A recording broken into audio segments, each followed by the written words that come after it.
नमस्कार, आपका स्वागत है। आप देख रहे हैं हमारा उत्तर प्रदेश और मैं हूं आपके साथ गौरव राजेंद्र। आपको सीधे लिए चलते हैं गोरखपुर, जहां पर अंतर्राष्ट्रीय संगोष्ठी कार्यक्रम का आयोजन किया गया है। आपको बता दें कि इस कार्यक्रम में सीएम योगी ने भी आपको बता दें कि नाथ पंथ समरथ समाज पर अंतर्राष्ट्रीय कॉन्फ्रेंस का आयोजन किया गया है। 2 दिवसीय अंतर्राष्ट्रीय संगोष्ठी का आयोजन हुआ है, जिसमें कि सीएम योगी कार्यक्रम में शामिल होंगे। श्री प्रदीप शुक्ला जी, श्री महेंद्र पाल सिंह जी, उत्तर प्रदेश महिला आयोग की उपाध्यक्ष श्रीमती चौड़ो चौधरी जी, आज के इस समारोह में उपस्थित नाथ पंथ से संबंधित इस महत्वपूर्ण संगोष्ठी में उपस्थित सभी आधिकारिक वक्तागण, विश्वविद्यालय के सभी सम्मानित आचार्यगण, इस क्षेत्र के सभी अध्येतागण और उपस्थित छात्र छात्राएं, मैं सबसे पहले महायोगी गुरु गोरखनाथ शोधपीठ दीनदयाल उपाध्याय गोरखपुर विश्वविद्यालय और भाषा संस्थान प्रयागराज उत्तर प्रदेश को इस अंतर्राष्ट्रीय संगोष्ठी के लिए हृदय से धन्यवाद देते हुए आज राजभाषा हिंदी का पावन दिवस है। आप सबको मैं इस अवसर पर बधाई देता हूं, आपका अभिनंदन करता हूं। देश को जोड़ने की एक व्यवहारिक भाषा, जिसको इस देश की एक बड़ी आबादी और मैं मानता हूं बहुसंख्यक आबादी जिसे जानती है, पहचानती है और समझती है, वह राजभाषा हिंदी है। राजभाषा हिंदी के बारे में एक बात जरूर है कि इसका मूल देववाणी संस्कृत से है, और जब हम भाषा का अध्ययन करते हैं तो दुनिया की जितनी भी भाषाएं हैं, बोलियां हैं, कहीं न कहीं उनका स्रोत देववाणी संस्कृत में, वह वैदिक संस्कृत हो सकती है, व्यावहारिक संस्कृत हो सकती है, इससे जुड़ती हुई दिखाई देती है। और इसीलिए जब हम इस महत्वपूर्ण संगोष्ठी में यहां उपस्थित हुए हैं, तो हमें इस बात को ध्यान में रखना होगा कि हिंदी का इस गोष्ठी से संबंध भारतेंदु हरिश्चंद्र ने अपनी निज भाषा के बारे में जो शब्द व्यक्त किए थे कि निज भाषा उन्नति है सब उन्नति के मूल, तो मुझे लगता है कि यह भाव आज भी हम सबको बरबस हम सबका ध्यान आकर्षित करता है। अगर हमारे भाव और हमारी भाषा ही हमारी स्वयं की नहीं है, तो हमारी प्रगति को बाधित करेगी, हर स्तर पर बाधित करेगी। एक बैरियर हमारे सामने होगा हमारी प्रगति के मार्ग पर, और उस बैरियर को हटाने के लिए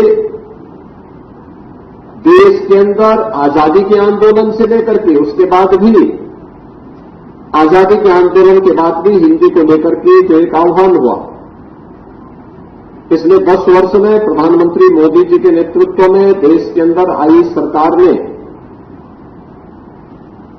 देश को जोड़ने के लिए हिंदी को जिस रूप में व्यवहारिक भाषा के रूप में देश के अंदर और दुनिया के सामने प्रस्तुत किया है, वह अभिनंदनीय है। और मुझे लगता है कि इस दिशा में नए प्रयास किए जाने की आवश्यकता है। मिलकर के संस्थाओं को आगे बढ़कर के इस अभियान को पूरी प्रतिबद्धता के साथ आगे बढ़ाने की आवश्यकता है। आज इसका परिणाम है कि मेडिकल और इंजीनियरिंग की पाठ्यक्रम भी अब हिंदी में आपको दिखाई दे रहे होंगे और तेजी के साथ इस दिशा में लोगों के मन में एक भाव पैदा हुआ है। आज हम लोग देखते हैं जब दुनिया के राजनयिक आते हैं, अब वे भी जब भारत के अंदर आते हैं तो पहले जब भारत का राजनयिक उनके साथ संवाद बनाता था तो अंग्रेजी या उनकी भाषा को माध्यम बनाना होता था। आज जब वे हमसे संवाद बनाने के लिए आते हैं तो वे स्वयं भी हिंदी को माध्यम बना करके हमसे संवाद बनाना चाहते हैं। यह एक नए भारत का दर्शन हम सबको कराता है। हिंदी दिवस के अवसर पर हम इस अंतर्राष्ट्रीय संगोष्ठी के साथ आज यहां पे जुड़ रहे हैं। भारत के संतों की परंपरा सदैव जोड़ने की रही है और संतों ने प्राचीन काल से ही, भारत की ऋषि परंपरा ने प्राचीन काल से ही इस समरसता के महत्व को, इस समतामूलक समाज के महत्व को सदैव महत्व दिया है। याद करिए, केरल में जन्मा एक सन्यासी आदि शंकर के रूप में भारत के 4 कोनों में 4 पीठों की स्थापना करता है। आचार्य शंकर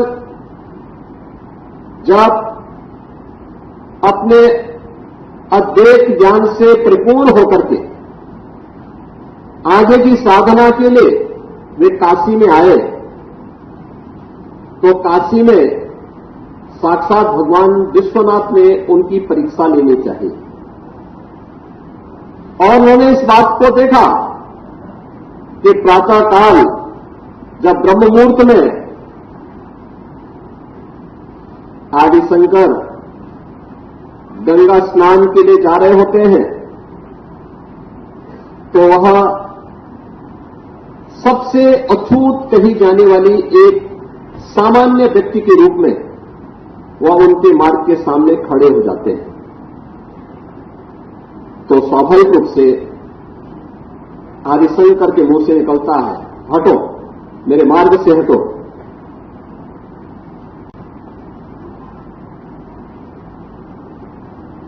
तो सामने से जो चंडाल होता है वह एक प्रश्न पूछता है कि आप तो अपने आप को अद्वैत ज्ञान के मर्मज्ञ मानते हैं, आप किसको हटाना चाहते हैं?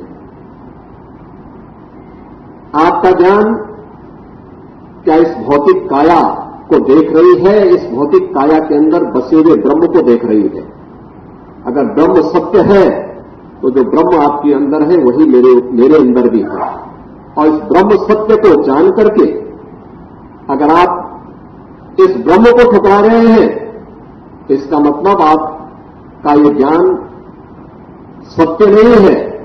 तो उन्होंने कोई भौचक थे, एक चंडाल के मुंह से इस प्रकार की बात। उन्होंने कहा कि आप कौन हैं, मैं जानना चाहता हूं। उन्होंने कहा कि जिस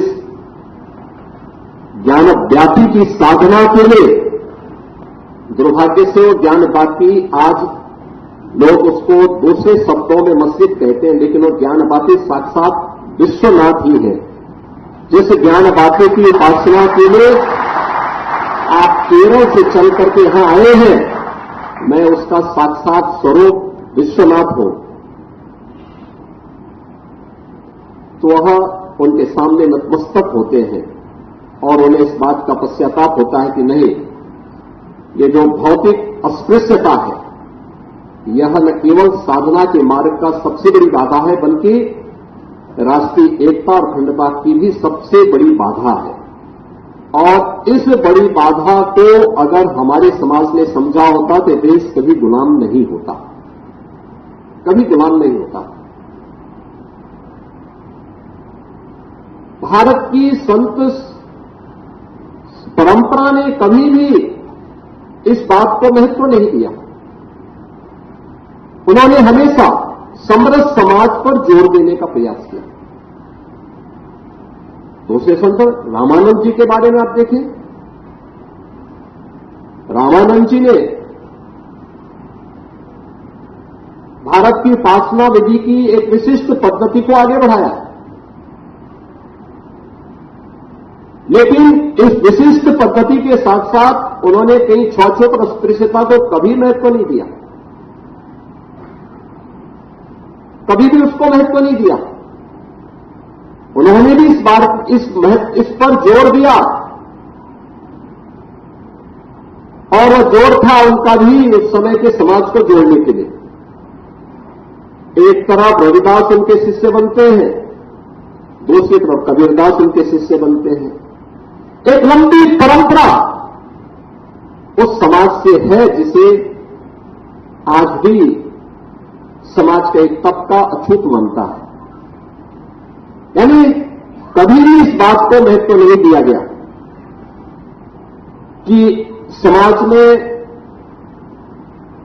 हम छुआछूत और अस्पृश्यता को महत्व दे। भारतीय संत समाज ने, भारत की ऋषि परंपरा ने इसे महत्व नहीं दिया,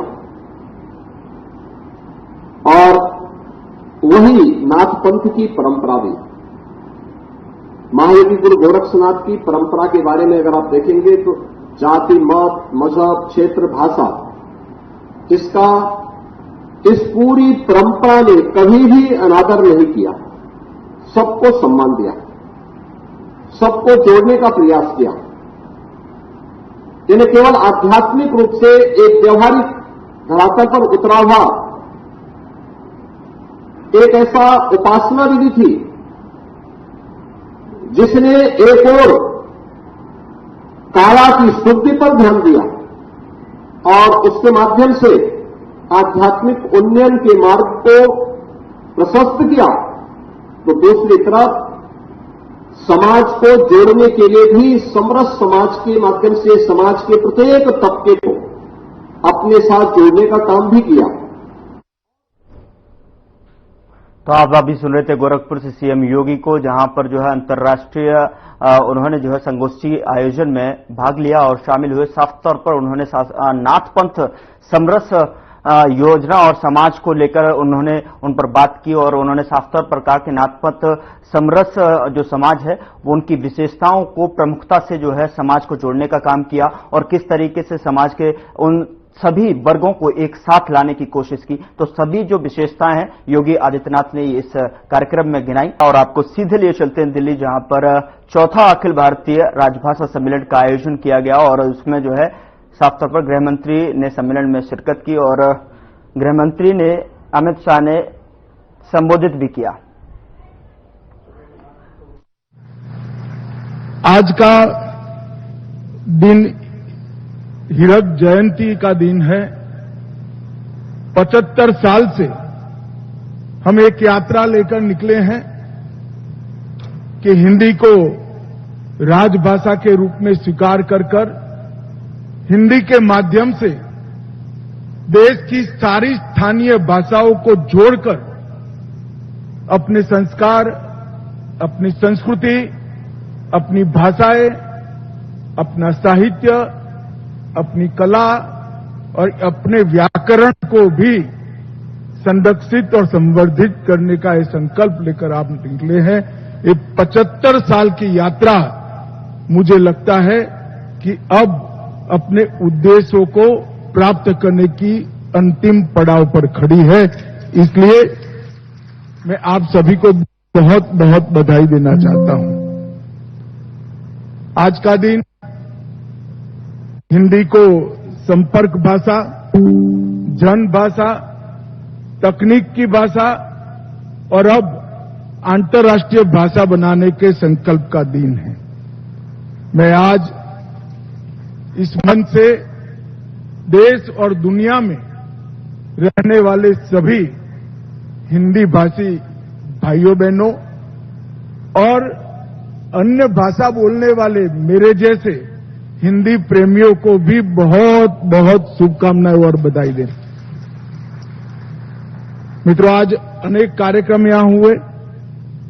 राजभाषा स्मारिका का लोकार्पण हुआ, स्मारक सिक्का और डाक टिकट भी लोकार्पित की गई, भारतीय भाषा अनुभाग का शुभारंभ किया गया। आज मैं आप सभी को ये बताना चाहता हूं कि जो छोटा सा बीज बोने के आप साक्षी बने हैं, आने वाले कुछ ही सालों में ये बीज वट वृक्ष बनकर हमारी भाषाओं की सुरक्षा का केंद्र बनेगा। भारतीय भाषा अनुभाग एक प्रकार से राजभाषा विभाग का पूरक अनुभाग बनेगा, क्योंकि राजभाषा का प्रचार और प्रसार तब तक हो ही नहीं सकता जब तक हम हमारी सभी स्थानीय भाषाओं को मजबूत न करें और राजभाषा का इसके साथ संवाद प्रस्थापित न करें। कई सारे लोग ऐसा प्रचार करते हैं कि हिंदी का स्थानीय भाषाओं के साथ स्पर्धा है।